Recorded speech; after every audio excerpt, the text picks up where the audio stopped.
Hello, it's Patrick once again, and today I will be teaching fourth grade. So let's go on to the first page. So like we did last week, it's just basically multiplying, but with 3-digit numbers and 2-digit numbers. So let's try number 1, as like for example. So it's 237 times 21. So what we do first is we go to the very right number on the very bottom, so which is 1, and then we will multiply. So we first go from right to left, so 1 times 7 is 7, 1 times 3 is 3, 1 times 2 is 2. Then we go from the second number, but remember, since we have to put a 0 up here because this is in the tens and not in the ones digit. So then we do 2 times 7, which is 14, like always. And 2 times 3, which is 6, plus 1 is 7. 2 times 2 is 4. That's that. We add these two numbers up. So 237 plus 4,740 is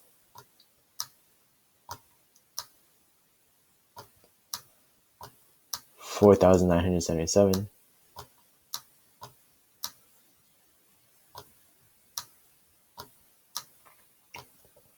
And yeah, that should be the answer for number 1. Let's try doing another one. Let's try doing 7. So 794 times 25.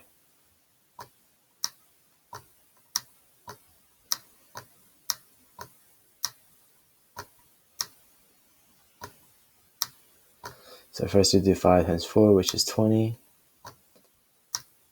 And then we do 5 times 9, which is 45, plus 2, which is 47. Make sure to bring the 4 up here.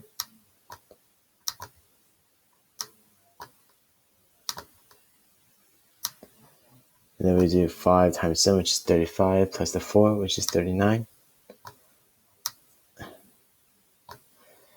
And then after that, we put the 0 over here, because when we're starting, the 2 is not in the ones digit, it's in the tens digit. That's why you have to put the 0 down here. Then we do 2 times 4, which is 8. Then we do 2 times 9, which is 18.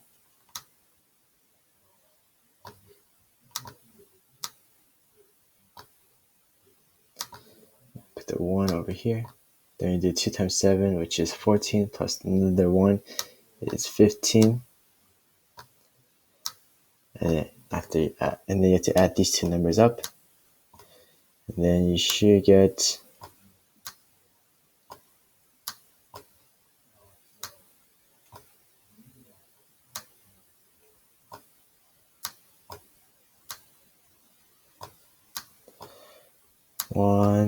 19,850.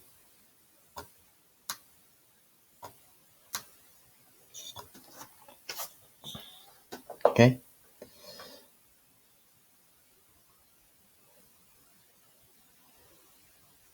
Okay, now let's try doing products with numbers.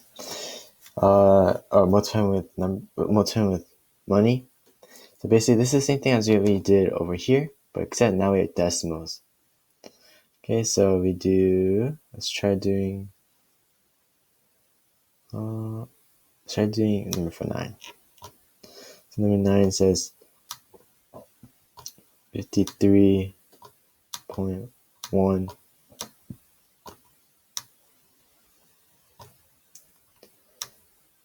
$2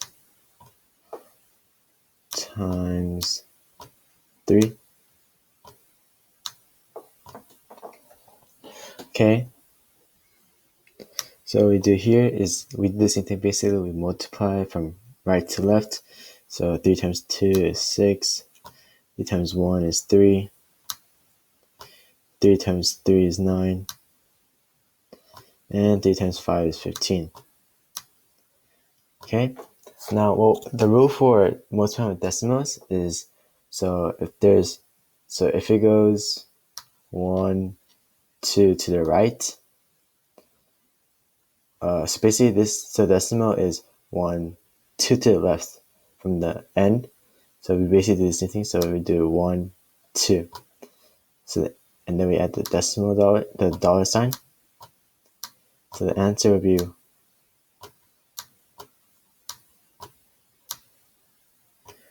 159. And then the decimal, 0.3, and then 6. Okay, that should be it. Okay, let's try doing these word problems.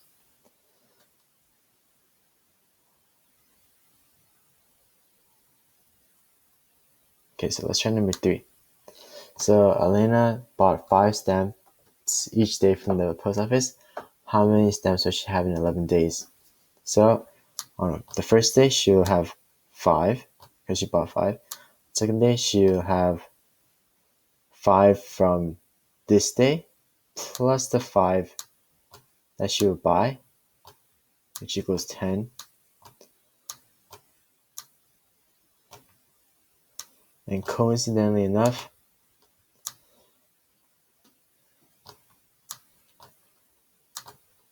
5 times 2 equals 10. So 2 represents the number of days it has been, and 5 represents the number of stamps he buys each day. So in order to solve this equation, how many stamps will she have in 11 days? So if the number of stamps rises every day, then if we just multiply 11 as the number of days and by 5, which is the number of stamps she buys each day, then we just multiply that and we get 55. And then we get 55 stamps. 55 stamps. I can't write it. Okay. And this is dividing. Let's try dividing. Okay. So 30 divided by 5. So can 3 be divided by 5? No, it cannot. So minus 0. Then we do 30 divided by 5. So 5 can go into 30 6 times. So basically 6 times 5 equals 30. So 30 minus 30 is 0. That's why the answer is 6. I hope this lesson helped, and I hope to see you guys next week. Thank you for joining.